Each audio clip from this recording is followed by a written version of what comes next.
I thought money couldn't buy happiness, but I never imagined it could purchase my own daughter's betrayal. And when I finally discovered the truth, I realized that sometimes the people who smile at you the sweetest are the ones sharpening the knife behind their backs. My name is Dorothy Mae Richardson, and I'm 67 years old, though some days I feel ancient as the oak trees that line Magnolia Avenue here in Richmond, Virginia. I worked 43 years as a registered nurse at VCU Medical Center, spending decades in the pediatric ICU, where I learned that children's hearts are pure. But somewhere between childhood and adulthood, something dark can take root in a person's soul. I never thought I'd see that darkness bloom in my own flesh and blood. I retired 2 years ago in May of 2023, finally ready to enjoy the life I'd built through endless double shifts, missed holidays, and sacrificed weekends. My late husband, Marcus, passed from pancreatic cancer in 2019, leaving me our paid-off house on Monument Avenue, a modest pension, and about $320,000 in savings and life insurance. Nothing extravagant, but enough for a comfortable retirement, maybe some travel, certainly peace of mind. My daughter, Jasmine Nicole Richardson, was 39 years old and had always been my pride and joy, or so I believed. She had my eyes, Marcus's smile, and what I thought was my work ethic. She graduated from Virginia Commonwealth University with a degree in marketing, married a man named Derek Thompson in 2012, and they had 2 beautiful children, my grandchildren, Aiden, who was 10, and Maya, who was 7. They lived in a nice subdivision in Henrico County, about 20 minutes from my house, and we saw each other at least twice a week for Sunday dinners and random weekday visits. I cooked, she brought wine, the kids played in my backyard, and life felt complete despite Marcus's absence. I thought Jasmine and I were close, the kind of mother-daughter bond that transcends the typical relationship, built on trust, shared secrets, and unconditional love. I was wrong about all of it. The first crack in my perfect illusion appeared on a Thursday afternoon in late September of 2024, though I didn't recognize it as a warning sign at the time. I was in my kitchen making my famous peach cobbler, the one Marcus used to say could heal any wound, when Jasmine stopped by unexpectedly around 2 in the afternoon. She looked stressed, her usually immaculate appearance slightly disheveled, her designer handbag, a Michael Kors I'd bought her for her birthday, hanging awkwardly off her shoulder. I immediately went into mom mode, pouring her sweet tea and sitting her down at my kitchen table, the same scarred oak table where I'd helped her with homework 25 years earlier. She started talking about money troubles, how Derek's real estate business was struggling in the current market, how their mortgage payment had jumped to $4,200 a month after their adjustable rate reset, how they were behind on Aiden's private school tuition at collegiate school, which ran $28,000 annually. My heart broke for her. I'd raised her to be independent and strong, but watching your child struggle activates every protective instinct you possess. "Mama," she said, and I remember the exact tremor in her voice, the way she wrapped both hands around that sweating glass of tea. "I hate asking you this. I really do, but we're in a tight spot and I don't know where else to turn." I reached across the table and squeezed her hand, feeling the coolness of her skin against my warm palm. "Baby, you know I'd do anything for you and those grandbabies," I told her, meaning every word with the fierce certainty that only a mother understands. She smiled then, but looking back now, I can see it didn't quite reach her eyes, and there was something calculating in the set of her jaw that I mistook for embarrassment. She asked if I could loan them $15,000 to catch up on bills and get breathing room, promising to pay me back within 6 months once Derek closed some pending deals. $15,000 was a significant chunk of my savings, but these were my babies, my legacy, the people I'd worked my entire life to protect and provide for. I wrote her a check that same afternoon, watching her face light up with relief as she clutched it to her chest and promised me over and over that this was temporary, that they'd make it right, that she loved me more than anything in this world. That was the beginning, though I didn't know I was being played like a fiddle at a county fair. Over the next 4 months, from October through January, Jasmine came back 7 more times with increasingly urgent financial crises. In November, she needed $8,000 for Maya's medical bills after a supposed emergency room visit for a severe allergic reaction that required overnight observation. In December, right before Christmas, she needed $12,000 because Derek's business partner had embezzled funds, and they needed a lawyer immediately or risk losing everything they'd built. In January, she showed up crying, mascara running down her cheeks in black rivers, saying their car had been repossessed and they needed $18,000 for a reliable vehicle to get Derek to client meetings and the kids to school. Each time, she had documentation, hospital bills with official letterheads, legal papers with impressive seals, car dealership financing agreements with fine print I couldn't quite decipher through my progressive lenses. Each time, I believed her because that's what mothers do. We believe our children even when doubt whispers in the corners of our minds. Each time, I transferred money from my savings account, watching the balance drop from $320,000 to $267,000 to $259,000 to $247,000 to $229,000, the numbers blurring together in a hemorrhage of trust and maternal love. By February of 2025, I'd given Jasmine a total of $76,000, and something in my gut started sending distress signals that I could no longer ignore. The unease began when my friend Patricia, who I'd worked with for 30 years in the ICU, mentioned seeing Jasmine at Short Pump Town Center shopping at Louis Vuitton on a Wednesday afternoon in late January. "Your daughter looked fabulous," Patricia said over coffee at Starbucks on February 5th, stirring cream into her latte with a little wooden stick, carrying shopping bags and laughing with some girlfriends. Not a care in the world. I smiled and nodded, but inside my chest, something cold and heavy settled like a stone in deep water. A woman whose car was just repossessed, whose husband's business was failing, whose children had mounting medical and tuition bills, doesn't spend Wednesday afternoons shopping at luxury retailers. I went home that day and sat in Marcus's old recliner, the brown leather cracked and soft from years of his weight, and I let myself think the unthinkable for the first time. What if Jasmine was lying to me? What if those crises were fabricated? What if my own daughter was scamming her widowed mother? The thought made me physically ill, sent bile rising in my throat until I had to run to the bathroom and grip the cool porcelain sink with both hands, staring at my reflection in the mirror and seeing the face of a fool. But I couldn't just accuse her, couldn't risk destroying our relationship over suspicion and a second-hand shopping sighting. I needed proof, and I needed it before I gave her another dime. So I did something I never thought I'd do, something that felt like a betrayal even as I recognized it as self-preservation. I hired a private investigator. His name was Michael Chen, a former Richmond police detective who now ran his own investigation firm out of a small office on Broad Street. His consultation fee was $400, and his retainer was $3,000, money I paid in cash on February 10th, because I didn't want any credit card records that Jasmine might somehow see if she ever looked at my statements, which she'd been helping me organize for the past year.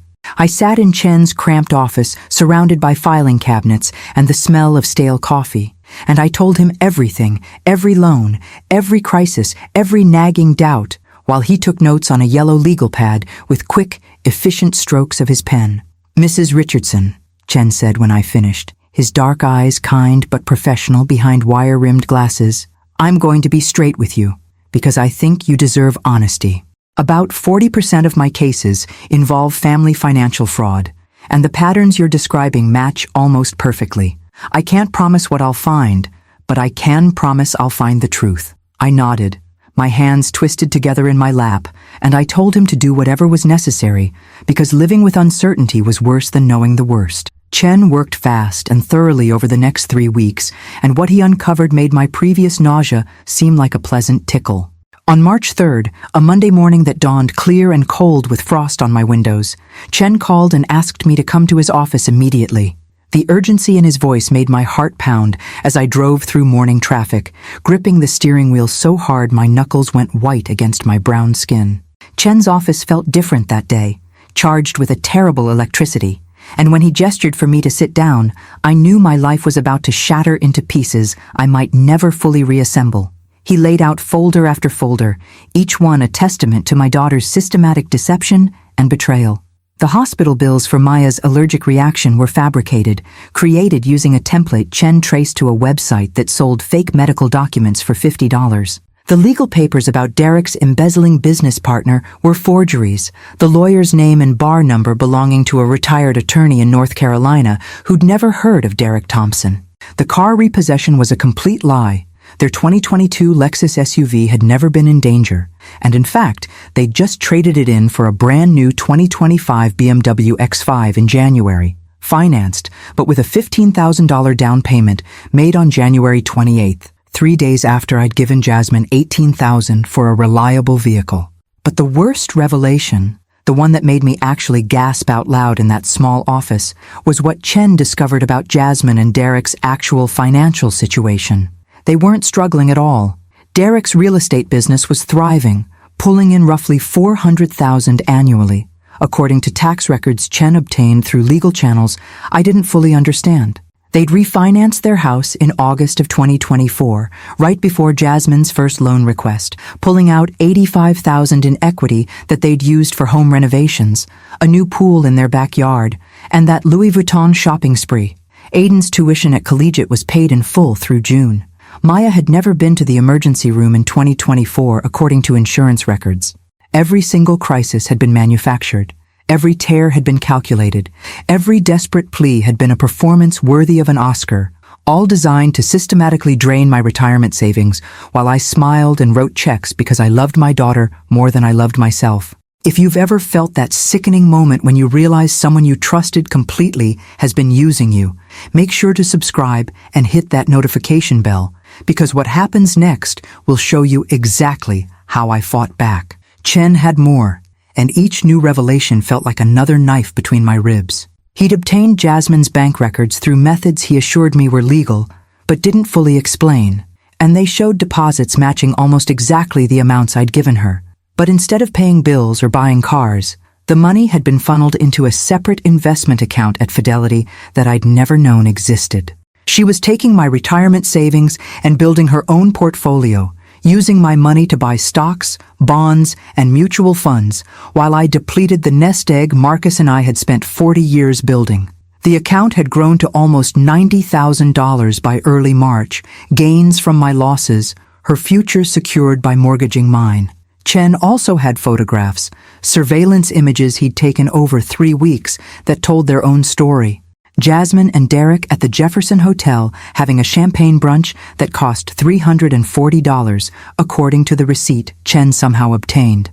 Jasmine at Salon Vivid getting a full day of treatments, hair, nails, facial, massage, total cost $675. Derek at Golfsmith buying new clubs, price tag $2,300. Their children at King's Dominion, at the movies, at Chuck E.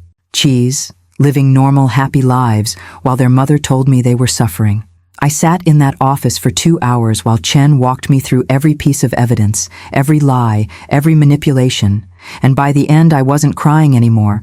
I'd moved past tears into something colder and harder, something that felt like steel forming in my chest, where my heart used to beat. "What can I do?" I finally asked, my voice sounding strange and distant to my own ears, like it was coming from underwater. Chen leaned back in his chair, which creaked under his weight, and he steepled his fingers under his chin, looking at me with an expression that mixed sympathy with something almost like admiration.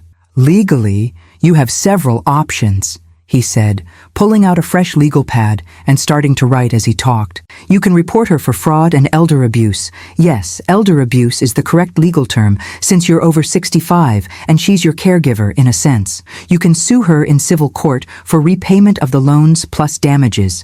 You can confront her privately and demand repayment under threat of legal action.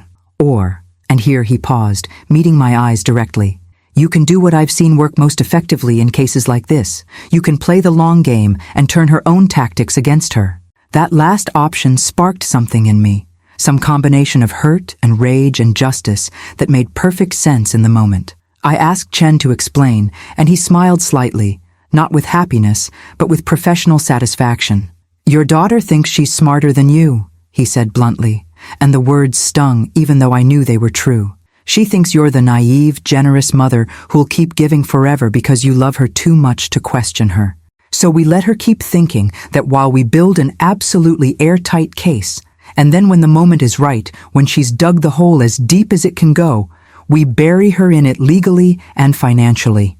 The vindictive satisfaction I felt hearing those words should have shamed me, but it didn't, not even a little bit. because for the first time since this nightmare began, I felt something other than helpless. Chen outlined a plan that would take patience and discipline, but would ultimately give me everything I needed for complete legal victory.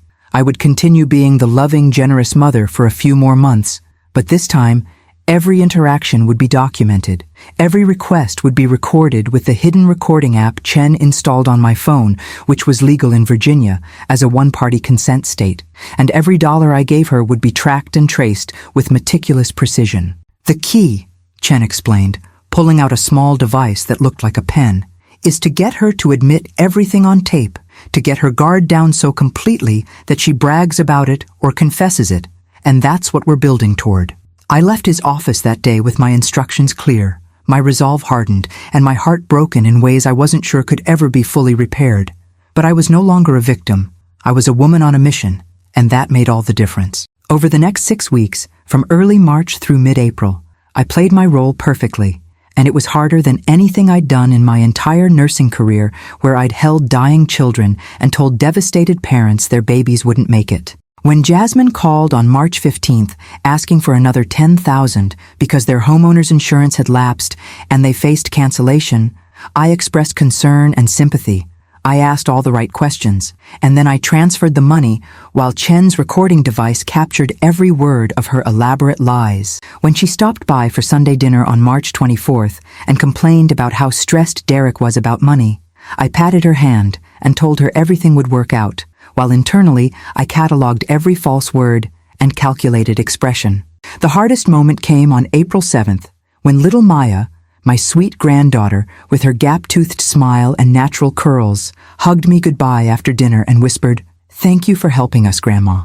Mommy says we'd be homeless without you." That child believed her mother's lies, had been taught to manipulate me with gratitude for problems that didn't exist, and the rage I felt toward Jasmine in that moment was almost uncontrollable. But I kept smiling, kept hugging, kept playing the role because Chen had assured me we were almost ready. By mid-April, I'd given Jasmine a total of $112,000 across 10 different loans, and Chen had documentation of every transaction, every lie, every fabricated crisis. Her Fidelity account had grown to nearly $130,000 with market gains. Her lifestyle had gotten more extravagant, new furniture deliveries to her house that Chen photographed, a vacation to Miami she posted about on Facebook while telling me they'd spent that weekend at home trying to figure out their finances. She'd gotten sloppy, overconfident, so certain of her control over naive elderly mother that she'd stopped being careful, and that's exactly what Chen had been waiting for. On April 18th, Chen arranged what he called the endgame conversation, and I want you to pay careful attention to what happened next, because this is where everything changes. This is where the daughter who thought she was smarter than her mother learned that underestimating someone who raised you is the biggest mistake you can make. I invited Jasmine to lunch at Nota Bene on April 18th, telling her I wanted to discuss something important about my estate planning, which was true, though not in the way she thought.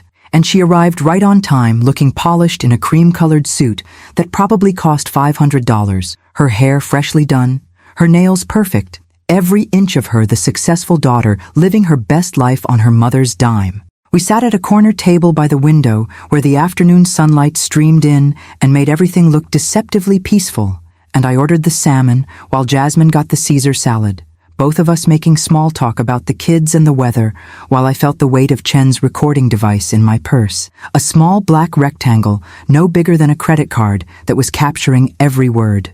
The waiter brought our drinks, iced tea for me and white wine for her, and I watched her take that first sip with the casual entitlement of someone who'd been getting away with theft for months and expected it to continue forever. "So, Mama," she said, setting down her wine glass and leaving a perfect lipstick print on the rim, "you mentioned estate planning. Are you thinking about updating your will?" I smiled at her, and I made sure it was warm and loving because I needed her comfortable and unsuspecting for what came next. "Actually, baby, I've been thinking a lot about family lately," I said, reaching across the table to pat her hand, feeling the smoothness of her skin and the hardness of her diamond wedding ring, the one Derek had upgraded last year to 2 carats, about legacy and trust and what we leave behind for the people we love. She nodded enthusiastically, probably thinking she was about to inherit everything while I was still alive to see her enjoy it. "I'm so glad you're thinking about this, Mama," she said, squeezing my hand back. "You know Derek and I worry about you living alone in that big house, managing all your finances by yourself. Maybe it's time to think about giving me power of attorney so I can help you with everything." There it was, the real endgame she'd been working toward all along: complete control over my remaining assets, legal authority to drain everything I had left without even having to ask permission or manufacture crises, and the audacity of it literally took my breath away for a second. "That's actually very thoughtful of you to offer," I said carefully, watching her eyes light up with greedy anticipation. "But before we talk about that, I need to ask you something, and I need you to be completely honest with me." Her expression shifted slightly, just a flicker of wariness crossing her face before she schooled it back into concerned daughter mode. "Of course, Mama. You know you can ask me anything." I took a sip of my tea, letting the moment stretch out, watching her fidget with her napkin. And then I said the words I'd been rehearsing with Chen for a week. "I've given you $112,000 over the past 7 months for various emergencies and crises, and I'm not judging you, baby. I'm really not. But I need to understand what's really going on, because some things aren't adding up for me and I'm worried." The color drained from her face so fast I thought she might faint right there in the restaurant. Her hand froze halfway to her wine glass, and her mouth opened and closed twice before any sound came out. "What do you mean things aren't adding up?" she finally managed, her voice higher than normal, defensive already. I kept my tone gentle, confused, more sad than angry, giving her every opportunity to come clean, to show even a shred of remorse or honesty. "Well, Patricia mentioned seeing you shopping at Louis Vuitton right after you told me your car was repossessed, and I saw on Facebook that you went to Miami in March when you said you were home struggling with bills, and I'm just confused, baby, because if things are as bad as you've been saying, how are you affording these things?" Jasmine's jaw tightened, and I watched her brain work behind her eyes, calculating whether to confess or double down on the lies, and I saw the exact moment she chose: deception over truth. "Mama, are you seriously interrogating me right now?" she said, her voice sharp with manufactured indignation. "Are you spying on me, checking my social media like some kind of stalker? Those shopping bags Patricia saw were for returns. We went to Miami using credit card points, and I can't believe you're questioning me like this when I've been going through hell trying to keep my family afloat." The performance was almost impressive in its commitment to the lie, and I realized with crushing finality that my daughter was going to ride this fraud train all the way to the station without ever admitting what she'd done. "I'm not trying to upset you," I said softly, still giving her chances she didn't deserve. "I'm just worried and confused, and I need to understand what's happening because $112,000 is a lot of money, and I need to know it's actually helping you." She stood up abruptly, her chair scraping against the floor loud enough that other diners turned to look, and she grabbed her purse with shaking hands. "I cannot believe this," she hissed, leaning down so her face was close to mine, close enough that I could smell her expensive perfume, the Chanel No. 5 I'd bought her for Christmas. "After everything you've put me through, all the times I've had to humiliate myself asking my own mother for help, now you're accusing me of what exactly? Lying? Stealing? You know what, Mama? Maybe I should just cut you out of my life completely if this is how you're going to treat me. Maybe the kids and I are better off without your suspicious, judgmental presence." She stormed out of the restaurant while I sat there with tears streaming down my face. But they weren't tears of hurt or regret. They were tears of rage and disappointment because she'd had so many chances to tell the truth, and she'd chosen lies every single time. Chosen to attack me and play victim rather than admit what she'd done. I paid for our barely touched meals, left a generous tip because the waiter looked uncomfortable, and I drove home in a fog of grief and determination. Grief for the relationship I'd lost, and determination to make sure she faced consequences for what she'd done. Chen called me an hour later. He'd been monitoring the recording device remotely, and his first words were, "Mrs. Richardson, we have everything we need and more. Her threats to cut you off, her defensive anger, her refusal to account for the money, all of it plays perfectly for our case." That night, I didn't sleep at all. I lay in my bed staring at the ceiling and thinking about the little girl I'd raised, the toddler who'd climbed into my lap when she scraped her knee, the teenager who'd cried on my shoulder over her first breakup, the bride who'd asked me to fasten her dress on her wedding day, and I mourned the death of someone who was still technically alive but was no longer recognizable to me as my daughter. The next morning, April 19th, I met with Chen and his recommended attorney, a fierce woman named Patricia Okonkwo, who specialized in elder fraud and family law. Her office in downtown Richmond decorated with degrees from Howard University, and framed newspaper articles about cases she'd won against adult children who'd exploited their parents. She was maybe 50 years old, with silver threading through her natural hair and eyes that had seen every type of human betrayal, and when she reviewed Chen's evidence, her expression grew darker and more determined with each page. "Mrs. Richardson," she said when she'd finished reading everything, closing the last folder with a definitive snap. "This is one of the most clear-cut cases of elder financial abuse I've seen in 15 years of practice. Your daughter has committed fraud, embezzlement, and what Virginia law calls exploitation of an aged or incapacitated adult, all of which carry both civil and criminal penalties." My hands trembled in my lap as the reality of what I was about to do crashed over me.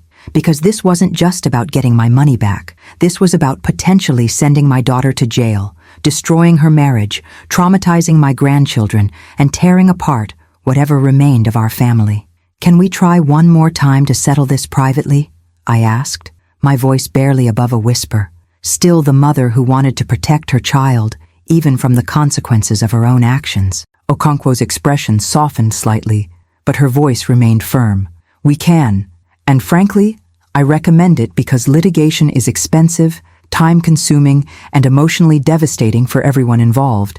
But you need to understand that if she refuses to settle or tries to manipulate you again, we will pursue every legal avenue available, including criminal charges, and Mrs. Richardson, you need to be prepared for the very real possibility that she'll choose to fight rather than admit wrongdoing." I nodded, feeling ancient and tired and heartbroken in ways that had nothing to do with my 67 years. Okonkwo drafted what she called a demand letter, a formal legal document that laid out every fraudulent transaction, every false claim, every dollar stolen, and demanded full repayment of $112,000 plus interest and legal fees totaling $131,000, with an alternative option for Jasmine to surrender the entire Fidelity investment account she'd built with my money, which would actually exceed what she owed me and serve as punitive damages for the emotional harm she'd caused. The letter gave her 10 business days to respond before we filed both civil and criminal charges, and it included a flash drive containing every piece of evidence Chen had gathered, every recording, every photograph, every bank record, leaving no room for denial or further lies. Okonkwo had it delivered by professional process server to Jasmine's house on April 22nd at 6:30 in the evening, when she knew both Jasmine and Derek would be home, and the server was instructed to hand it directly to Jasmine and confirm her identity before leaving. I was at home when it happened, sitting in Marcus's recliner and drinking chamomile tea that did nothing to calm my racing heart. And my phone rang at exactly 6:47 with Jasmine's name lighting up the screen. I let it go to voicemail. She called again immediately, and again, 7 times in a row before finally leaving a message, and when I played it back, her voice was shrill with panic and fury. "What the hell is this, Mama? You had me served with legal papers? You're threatening to have me arrested? For what? For asking my own mother for help when we were struggling? This is insane. You're insane. And if you think I'm going to be intimidated by these scare tactics, you're wrong. Derek's getting a lawyer, and we're going to fight this. And when we're done, you'll never see your grandchildren again. You'll die alone in that house with nobody who cares about you. Is that what you want?" The message ended with her sobbing, and I saved it, forwarded it to Okonkwo, added it to the evidence pile that kept growing like a tumor, each piece of proof another nail in the coffin of our relationship. Derek called next, his voice cold and threatening in ways that made me genuinely nervous. "Dorothy, I don't know what kind of game you're playing, but you need to call off your lawyers right now, or things are going to get very ugly very fast. Jasmine is having a breakdown over this. The kids are scared because they heard us fighting, and you're tearing this family apart over money, which is the most disgusting thing I've ever seen." I didn't respond to him either. Okonkwo had instructed me to have no direct contact with either of them. All communication had to go through her, and the next morning she filed for a protective order preventing them from harassing me. which was granted within 48 hours after the judge heard the threatening voicemails. The next week was a blur of legal maneuvering that I understood only in fragments. Jasmine and Derek hired an attorney named Marcus Blackwell, who had a reputation for aggressive defense tactics. He filed a motion to dismiss, claiming the loans were gifts, not investments subject to repayment. He argued that I was mentally incompetent and being manipulated by Chen and Okonkwo. He even tried to claim that I'd actually financially abused Jasmine throughout her childhood, and these so-called loans were restitution for past harm, which was such an outrageous lie that even the judge looked skeptical during the preliminary hearing. But Okonkwo had anticipated everything. She had medical records from my recent physical showing I was in excellent mental health. She had testimony from Patricia and other friends attesting to my sharp mind and independent decision-making. She had my nursing employment records showing 43 years of competent professional work, including evaluations from just before retirement, praising my clinical judgment, and most importantly, she had Jasmine's own words in dozens of texts and recorded conversations explicitly calling them loans and promising repayment. The preliminary hearing on May 6th lasted 4 hours and ended with Judge Maria Santos ruling that we had sufficient evidence to proceed to trial, that the protective order would remain in place, and that Jasmine's assets, including the Fidelity account, would be frozen pending resolution. I wasn't in the courtroom for this. Okonkwo had advised me to stay away to avoid confrontation. But she called me immediately afterward, and I could hear the satisfaction in her voice. She's cornered now, Mrs. Richardson. Her attorney knows they're going to lose if this goes to trial, so I expect we'll get a settlement offer within 48 hours. She was right. 36 hours later, on May 8th, Blackwell called Okonkwo with a proposal.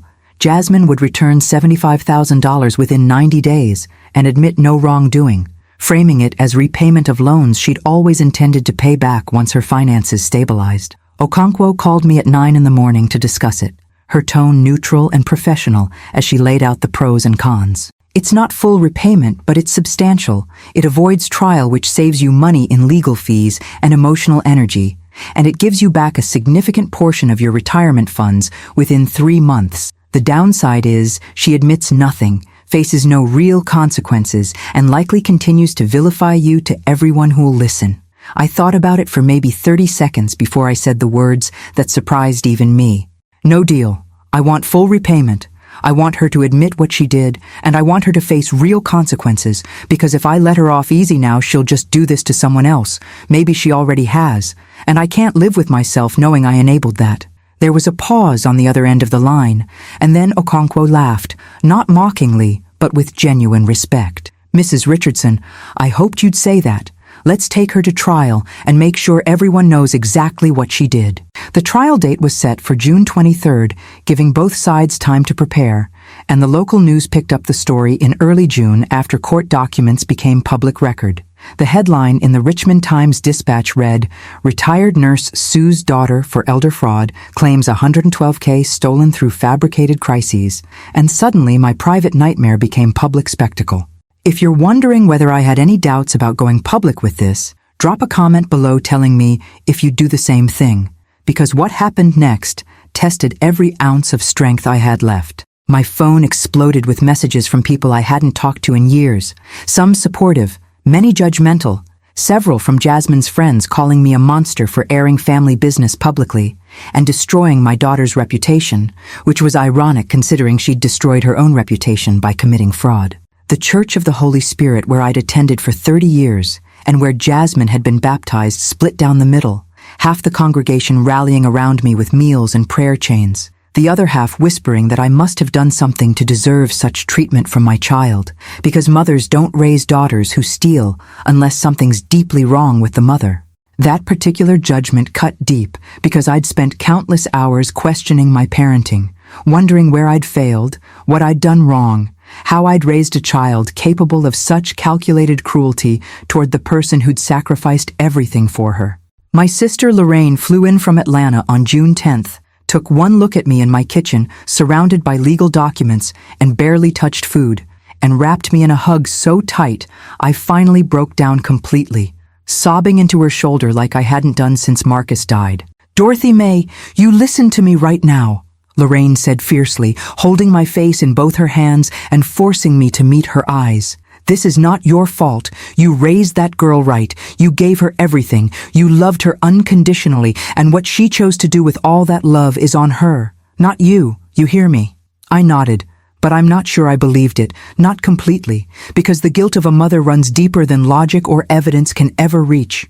The week before trial, Jasmine tried one last manipulation that almost worked because she knew exactly which buttons to push. Maya called me on June 18th at 7 in the evening, her little voice trembling and small through the phone speaker. "Grandma Dorothy, why don't you love us anymore? Mommy says you're trying to send her to jail, and if she goes to jail, we won't have a mommy, and it's all your fault." My heart shattered into 1,000 pieces, hearing that, hearing my granddaughter weaponized against me, taught to blame me for her mother's crimes, and I had to grip the kitchen counter to stay upright. "Baby, I love you and your brother more than anything in this world," I managed to say through tears. "And I promise you that everything I'm doing is to protect our family. Even though it doesn't feel like that right now, sometimes grown-ups have to make really hard choices, and I need you to trust that Grandma knows what she's doing." Maya started crying, and someone, presumably Jasmine, took the phone away, and the call ended abruptly, leaving me alone in my kitchen, shaking and doubting and wondering if I was making a terrible mistake. I called Okonkwo in a panic, told her maybe we should settle after all. Maybe protecting my relationship with my grandchildren was worth more than justice or money. But she talked me down with the gentle firmness of someone who'd seen this pattern 100 times. "Mrs. Richardson, this is exactly what she wants. She's using those children as emotional hostages because it's the only leverage she has left. And if you give in now, you're teaching your grandchildren that manipulation and lies work, that there are no consequences for hurting people you claim to love. Is that really the lesson you want them to learn?" She was right. Painfully right, and I steadied myself and told her we'd proceed as planned. The trial began on June 23rd in Circuit Court with Judge Santos presiding, and I wore the navy blue dress I'd bought for Marcus's funeral because it made me feel strong and dignified and close to him, like his spirit was armoring me for battle. The courtroom was packed with spectators, court watchers who follow local trials, journalists from 3 different outlets, some of my friends from church and the hospital, and Jasmine's side of the room filled with her friends and some Wilson family members I barely recognized, all of them shooting daggers at me with their eyes, like I was the villain in this story. Jasmine sat at the defense table, looking pale and thin. She'd lost weight over the past 2 months, and her suit hung loose on her frame. And for one terrible moment, I felt sorry for her, before I remembered every lie, every manipulated tear, every dollar stolen from my future. Okonkwo's opening statement was surgical and devastating. She laid out the timeline of fraud with PowerPoint slides showing each transaction, each fabricated crisis, each piece of evidence that proved premeditation and malice. Ladies and gentlemen, this is not a case of a struggling daughter asking her mother for help. This is a case of calculated, systematic elder abuse perpetrated by someone who knew exactly what she was doing and felt entitled to her mother's life savings simply because she wanted a more luxurious lifestyle. Blackwell's opening statement tried to paint Jasmine as a desperate mother doing whatever necessary to protect her children, claiming she'd exaggerated situations not to deceive, but because she was embarrassed about the true extent of their financial problems, framing it as a pride issue. Not a fraud issue, but even he seemed to know he was fighting a losing battle based on the hesitation in his voice. The prosecution's case took 2 full days, Okonkwo calling witness after witness to systematically destroy every defense argument. Chen testified about his investigation with slides showing the fake documents, the luxury purchases, the investment account. His delivery was calm and factual and absolutely damning. Patricia testified about seeing Jasmine shopping when she'd claimed to be destitute. The hospital testified that Maya Richardson had no emergency room visits in 2024. The car dealership testified about the BMW purchase with my money as down payment. The financial advisor from Fidelity testified about the investment account and how the deposits matched my payment dates exactly. And through it all, Jasmine sat at the defense table trying to look composed, but I could see her hands shaking, see the panic in her eyes as each witness sealed her fate more completely. On June 25th, Day 3 of trial, I had to testify, and walking to that witness stand felt like walking to my own execution because I knew I'd have to speak painful truths about my daughter in public, under oath, with her staring at me from 15 feet away. Okonkwo questioned me gently, but thoroughly, walking me through each loan request, each fabricated crisis, each promise to repay, and I answered honestly even when my voice broke and tears ran down my face, because the truth matters even when it destroys you. Mrs. Richardson, Okonkwo said softly near the end of her questioning, why are you pursuing this case? What do you hope to accomplish? I looked at Jasmine then, really looked at her, and I answered from the deepest truth I knew. I'm doing this because I love her, because letting her face consequences now might save her from herself later, because my grandchildren need to see that actions have results, and because I worked too hard for too many years to let anyone, even my own daughter, steal my dignity and my future without fighting back. I'm not doing this for revenge. I'm doing this for justice, and there's a difference. The courtroom was absolutely silent when I finished, and even Judge Santos looked moved, dabbing at her eyes with a tissue before calling a 15-minute recess. Blackwell's cross-examination tried to make me look vindictive and mentally unstable, suggesting I was experiencing age-related paranoia and had convinced myself of a conspiracy that didn't exist. But every question he asked gave me the opportunity to present more evidence, more recordings, more documentation that proved I was sharp, capable, and absolutely certain of what had happened to me. When we returned from recess, Blackwell came at me with everything he had, his voice dripping with condescension as he approached the witness stand with a folder full of papers he kept waving around like they contained some smoking gun that would vindicate his client. Mrs. Richardson, he began, emphasizing my name like it was an accusation. Isn't it true that you've had memory problems in recent years? Perhaps confusion about dates and details? I looked him dead in the eye and said clearly, no, sir, that's not true at all. My last cognitive assessment in March showed I'm functioning at the level of someone 20 years younger. Would you like me to recite the medications I took as a pediatric ICU nurse, or explain the difference between various cardiac monitoring protocols? Because I assure you, my memory is excellent. A few people in the gallery actually laughed, and Blackwell's jaw tightened with frustration. He tried a different angle, pulling out printed Facebook posts from years ago where I'd made jokes about being forgetful or senile, the kind of self-deprecating humor every older person makes, and he read them aloud like they were evidence of dementia. Here you posted, can't remember where I put my car keys, getting old is no joke. Doesn't that suggest cognitive decline? I almost smiled at the desperation of the attempt.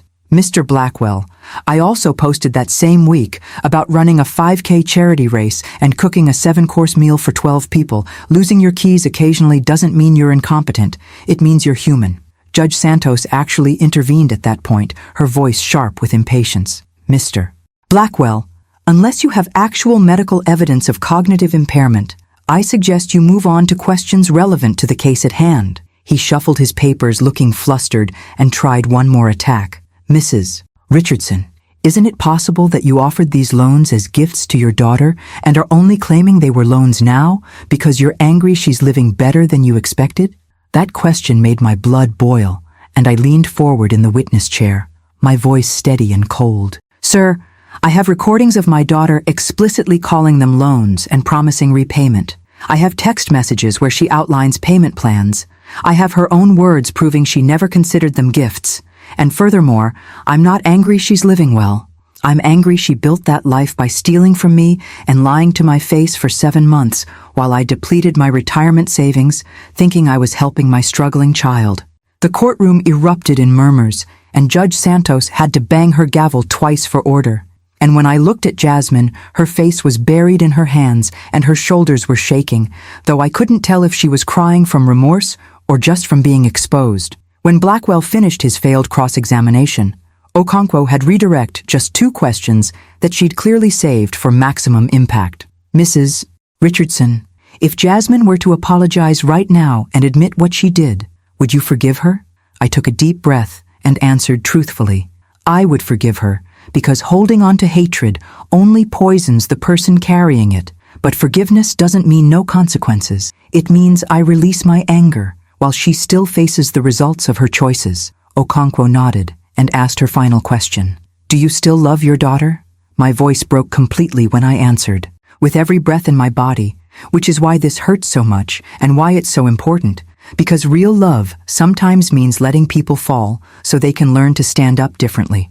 I was dismissed from the stand, and I walked back to my seat feeling like I'd aged another decade in the past hour, and Lorraine grabbed my hand and squeezed it so hard I felt the bones grind together, and I was grateful for that pain because it was real and solid and reminded me I was still here, still fighting, still standing. The defense's case lasted exactly 1 day, June 26th, and it was a masterclass in desperation and misdirection that ultimately proved nothing.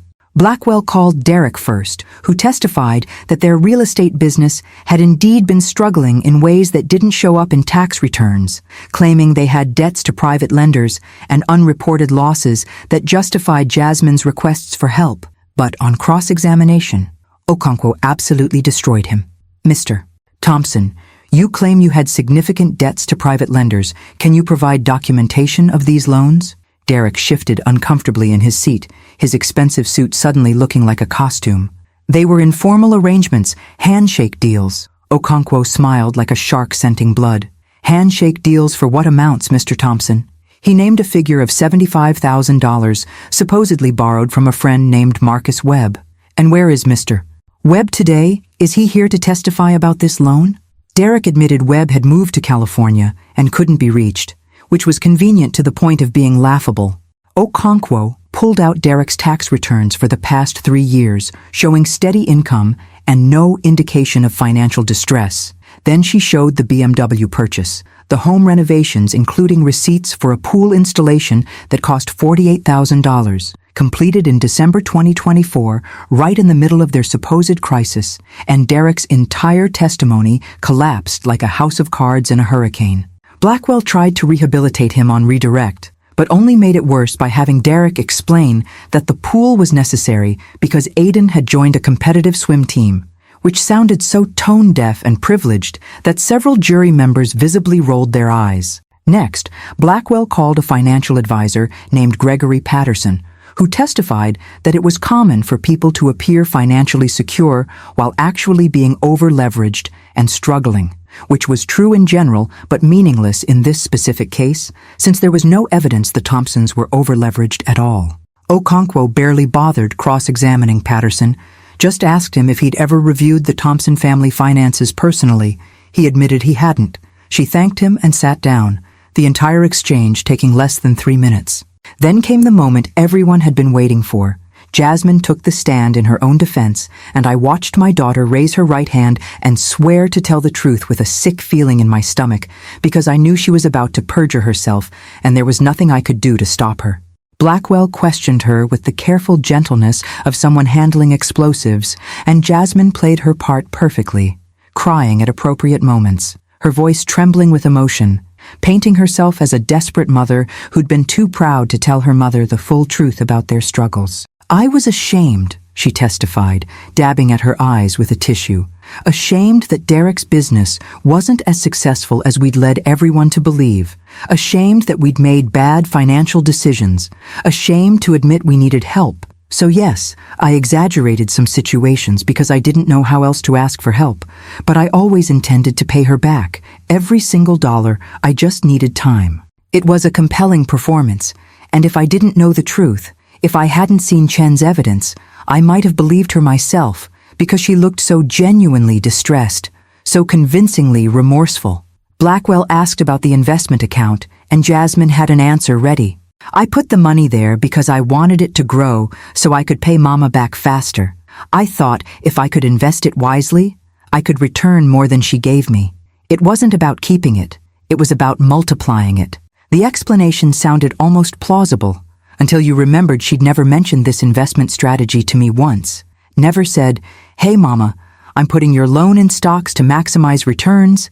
She'd just funneled it into a secret account and spent the gains on luxuries while I ate ramen noodles to stretch my shrinking budget. When Okonkwo stood for cross-examination, the energy in the courtroom shifted, and I could see Jasmine's facade start to crack before the first question was even asked. "Ms. Richardson Thompson," Okonkwo began, using Jasmine's full hyphenated name with precise formality. "You testified that you always intended to repay your mother. Is that correct?" Jasmine nodded. "Yes, absolutely." Okonkwo pulled up a text message on the courtroom screen, blown up large enough for everyone to see, dated January 27th, 2025, 3 days after the supposed car repossession. "Can you read this text you sent to your friend Amanda Perkins?" Jasmine's face went pale as she read the words she'd written months ago. It says, "Got another 18K from Mom today. She's so gullible it's almost too easy. Derek and I are calling it the Bank of Dorothy LOL."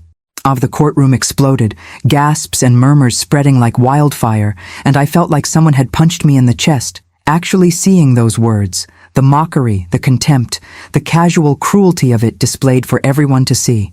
Judge Santos banged her gavel hard. "Order! I will have order in this courtroom."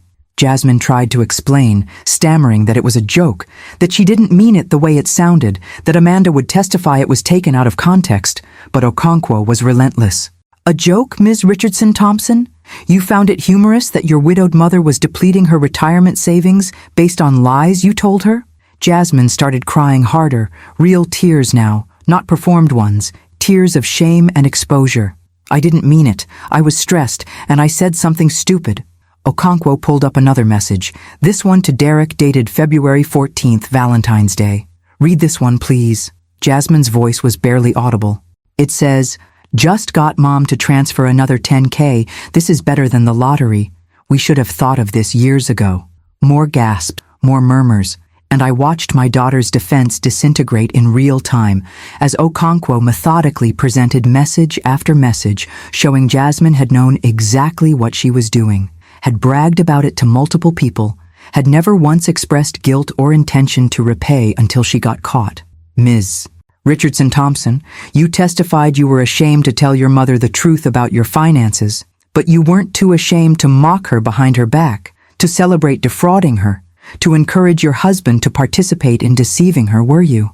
Jasmine couldn't answer, just sat there sobbing while Blackwell objected weakly and Judge Santos overruled him, and I felt a strange emptiness watching this, not satisfaction, not vindication, just a profound grief that it had come to this, that the baby I'd nursed and raised and loved unconditionally was capable of such calculated cruelty.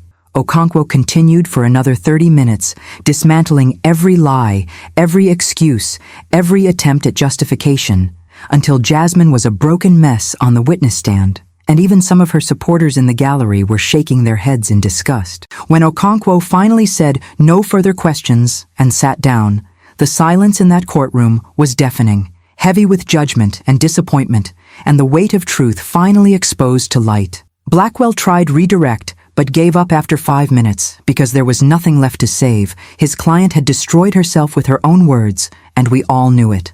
Closing arguments the next morning were brief, Blackwell arguing weakly that Jasmine had made mistakes but didn't deserve to lose everything, that families should resolve these issues privately, that public humiliation and financial ruin weren't justice, but revenge. Okonkwo's closing was powerful and concise. "Ladies and gentlemen, this case is about trust and betrayal, about a woman who worked 43 years in one of the most demanding professions imaginable, who saved every penny for a secure retirement, who loved her daughter enough to give away $112,000 without hesitation or suspicion. And that daughter repaid that love and trust by systematically lying, stealing, and mocking the woman who raised her. This isn't a family dispute. It's elder abuse. It's fraud. It's a crime. And it deserves consequences." The jury deliberated for exactly 3 hours and 47 minutes, and when they came back, the forewoman, a black woman in her 50s who'd reminded me of myself, read the verdict in a strong, clear voice. "We find in favor of the plaintiff, Dorothy Mae Richardson, on all counts. We award full restitution of $112,000, plus interest totaling $119,000. We award punitive damages of $50,000, and we award attorney fees and costs, total judgment of $193,000 to be paid within 90 days. The gavel came down and it was over, just like that. Months of pain and fighting and grief resolved in a single wooden strike against wood. Jasmine collapsed in her chair, and Derek caught her, both of them crying. and I felt no triumph, just exhaustion and sadness and a terrible finality, like a door slamming shut that could never be opened again. Outside the courthouse, reporters mobbed us, and Okonkwo made a brief statement about elder abuse awareness while I stood silent, and across the plaza I saw Jasmine being led away by Derek and her lawyer, and for just a second our eyes met across 50 feet of concrete and flowers, and I saw something in her face, maybe remorse, maybe just shock, maybe nothing but the reflection of my own broken heart. The news cycle ran with the story for a week. Daughter ordered to repay $193K after defrauding mother appeared in outlets across Virginia and then nationally, and my phone exploded again with messages from people I didn't know, some supportive, many critical, calling me a terrible mother for taking my daughter to court, calling me greedy for pursuing money over family, calling me vindictive for destroying Jasmine's reputation, and I wanted to scream at all of them that I hadn't destroyed anything, that Jasmine had destroyed herself. But I stayed silent because arguing with strangers on the internet about your family trauma is an exercise in futility that helps nobody.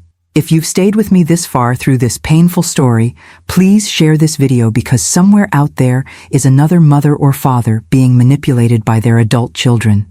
And maybe seeing what I went through will give them courage to stand up for themselves before it's too late. The 90-day payment deadline came and went on September 26th without a single dollar paid, and Okonkwo filed for enforcement, which allowed us to garnish Derek's business income, place liens on their property including their house and vehicles, and freeze their remaining accounts. By mid-October, we'd recovered $147,000 through forced asset liquidation. They had to sell the BMW at a loss, refinance their house again to pay off the lien, surrender the Fidelity investment account, and Derek's business income was garnished at 25% until the remaining balance was paid. I took no joy in any of it, just felt like I was watching a slow-motion car crash that I'd tried to prevent but couldn't. The money went back into my savings account, and I stared at the bank balance on my computer screen and felt nothing, because numbers on a screen couldn't repair the relationship that had been shattered, or restore the daughter I'd lost, or give my grandchildren back the grandmother they'd been taught to hate. I haven't seen Aiden or Maya since before the trial. Jasmine has kept them away despite court orders for reasonable grandparent visitation. And I know they're being told I'm the villain, the mean grandmother who sued their mommy and took away their nice things. And that knowledge hurts worse than anything Jasmine did to me financially.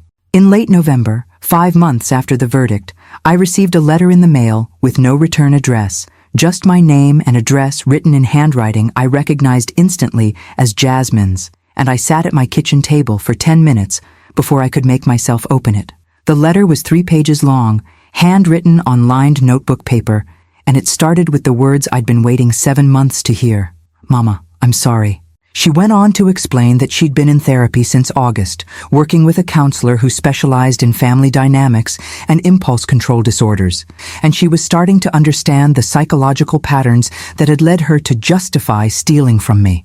She wrote about growing up feeling like she never quite measured up to the Wilson family standards, always the slightly disappointing daughter who'd married beneath her station, always comparing herself to cousins with bigger houses and fancier cars, always feeling like she had to prove her worth through material possessions and social status. She wrote about how winning even small amounts of money in the past had given her a rush of power and control, and how when she realized I'd give her whatever she asked for, it became addictive, each successful lie making the next one easier, each dollar stolen making her feel smart and powerful instead of guilty and ashamed. "I know this doesn't excuse anything," she wrote in her careful script, "and I know saying sorry doesn't undo the damage I did or repair what I broke, but I need you to know that I understand now how wrong I was, how deeply I hurt you, how completely I betrayed your trust, and I hate myself for it. I hate who I became.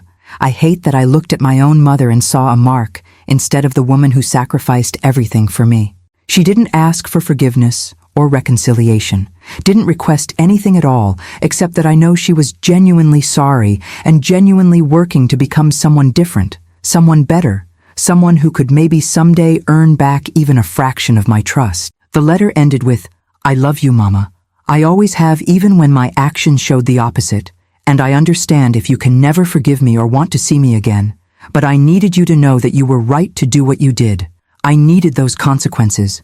I needed to face what I'd become, and maybe someday I can thank you for loving me enough to let me fall. Your daughter, Jasmine. I read that letter 5 times sitting at my kitchen table while my tea went cold and the afternoon light faded to evening, and I cried harder than I'd cried through the entire ordeal, because this was the daughter I'd raised, this voice of accountability and remorse and painful self-awareness, and knowing she was still in there somewhere under all the damage and bad choices gave me something I hadn't had in months, which was hope. I didn't respond to the letter right away. I needed time to process my feelings and figure out what I wanted moving forward, and I talked to my own therapist. Yes, I'd started therapy too in August, because trauma doesn't discriminate and mothers need healing just as much as daughters. My therapist, Dr. Keisha Williams, helped me understand that forgiveness is a process, not an event, that I could acknowledge Jasmine's apology without rushing into reconciliation, that protecting myself emotionally was not the same as being unforgiving or cruel. In January of this year, 2026, 8 months after the trial, I finally wrote Jasmine back, keeping it brief and honest. Dear Jasmine, I received your letter, and I appreciate your honesty and your willingness to take responsibility for your actions. I forgive you because holding on to anger only hurts me. But forgiveness doesn't mean everything goes back to the way it was. Trust has to be rebuilt slowly through consistent changed behavior over time. I'm willing to work toward reconciliation, but it will take years, not months. And it will require complete transparency about your finances, your therapy progress, and your commitment to different choices. I love you and I always will, but I also love myself enough to set boundaries that protect me from being hurt again. We can start with phone calls, brief and supervised, and see where that leads. Love, Mama. We had our first phone call on February 14th, Valentine's Day, which felt both appropriate and painful, given that was the date of one of her cruelest texts about me. The conversation was stilted and awkward, both of us crying, both of us saying sorry over and over, both of us trying to find our way back to something that resembled a mother-daughter relationship, but would never be the same innocent trust we'd had before. We talked for 37 minutes, and when we hung up I felt exhausted but not hopeless, which was progress of a sort.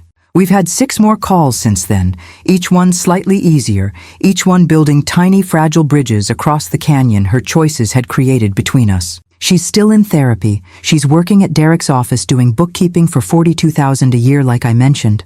Their lifestyle has been dramatically reduced, but they're managing. The kids are adjusting to fewer luxuries and more reality. And from what Jasmine tells me, they're actually closer as a family now than they were when money was easy and abundant. I haven't seen the grandchildren yet. That's still too raw, too complicated, too much risk of being hurt again. But we're working towards supervised visits maybe this summer, if therapy continues going well, and if Jasmine can prove through consistent behavior over many months that she's genuinely changed. Some people think I'm crazy for even considering reconciliation. Patricia told me I should cut Jasmine off completely and never look back. But I can't do that because she's still my daughter, and those are still my grandchildren, and completely severing those ties would kill something essential in me that I'm not willing to sacrifice even after everything that happened. This doesn't mean I'm naive, or that I've forgotten what she did, or that I trust her with anything significant. It means I'm choosing to leave the door open a crack for the possibility of redemption because people can change and second chances exist, and grace is sometimes the hardest and most important choice we make. The money has been fully repaid as of December. Jasmine made the final payment of $23,000 from Derek's year-end bonus, and I deposited it in my account and felt a chapter closing. Not ending completely, but closing enough that I could breathe differently. I'm 67 years old now. I live alone in my house on Monument Avenue. I have my church community and my nursing friends and my sister Lorraine who visits every few months.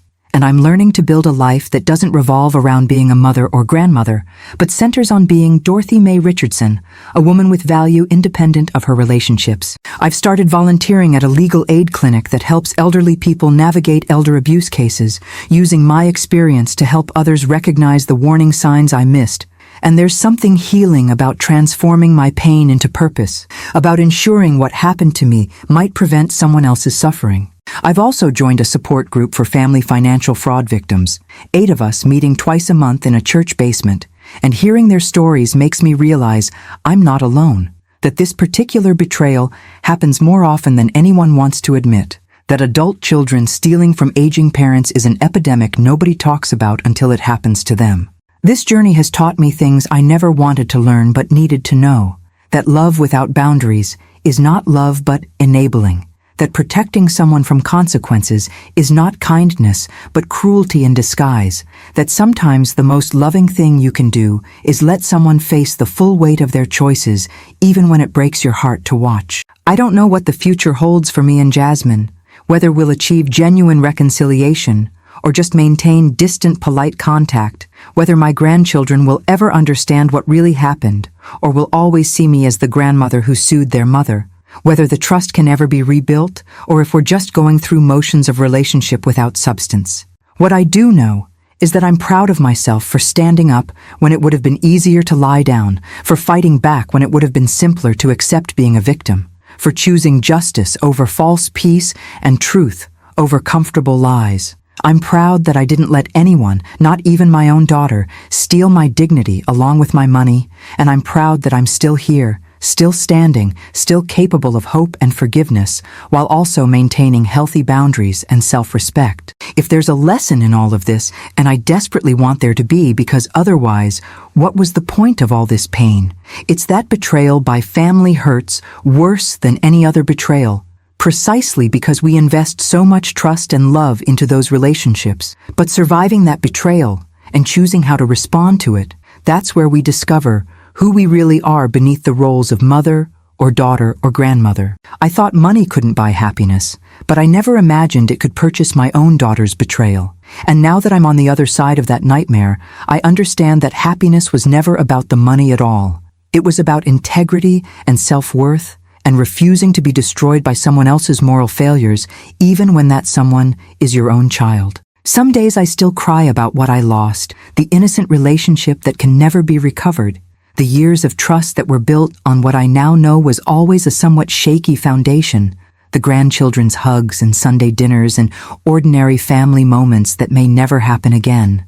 But other days, I look in the mirror and I see a warrior, a survivor, a woman who faced one of life's worst betrayals and didn't let it define her or destroy her. And on those days, I stand a little taller and breathe a little deeper, and know that whatever happens next, I'll face it with my eyes open and my boundaries firm, and my heart cautiously hopeful that redemption is possible even when it seems impossibly far away. My name is Dorothy Mae Richardson.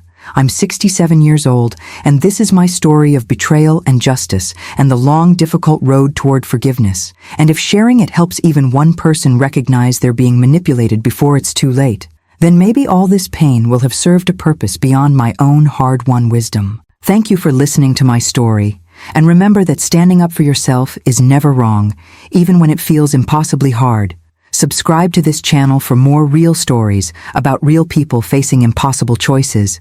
Leave a comment telling me what you would have done in my situation, and share this video with anyone who might need to hear that they're not alone in their family struggles, because silence protects abusers, while truth sets victims free.